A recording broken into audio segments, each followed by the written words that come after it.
So I recently got back from my vacation, and of course I did some book shopping while I was there, so let's go over the books that I got. First up, I started the week out strong, and I did actually pick a book that I had already read on my Kindle and just wanted the physical copy of, because it's like, oh, we're gonna behave. Then went downhill very quickly, but I started off strong, and I got Fragile Sanctuary.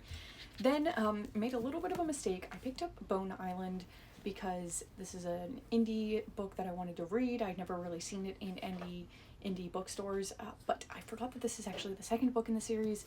By the time I realized, it was just too late to go and exchange them. It is what it is. I'll get the first one at some point. Not the biggest mistake in the world. Then I picked up the Daisy Chain Flower Shop because I'm trying to work my way through this series, like, as the seasons come that correspond with books. I'm fairly confident this one is meant to be like spring, summertime, more summer. I could be wrong, but that's the vibe I'm getting from the cover, so we're just gonna read it in the summer and go from there. Then we have It's a Love Story by Annabelle Monaghan.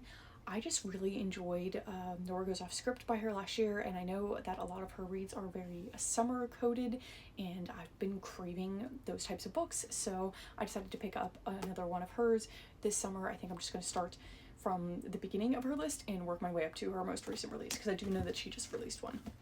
And then lastly, we have Arcana Academy. This has just been on my radar for quite a while at this point, and I finally was like, you know what? We're gonna pull the trigger. We're gonna get it. It's the paperback edition. Maybe that's why I all of a sudden was like, yeah, I want to get this. I don't know. Sometimes in my brain I'm like, yeah, this sounds interesting, but you know, not today. Not today. Well, it was finally her day, so picked this one up, and obviously this is set in an academy, like a magical academy setting, and I'm always good for that. So those are all of the books that I purchased while I was gone. Not too many. The fact that I had to fly all of them home and already had limited luggage space definitely helped me a little bit, but more than I probably would have done if it wasn't A, my birthday, and B, vacation, because I always buy books for both of those reasons.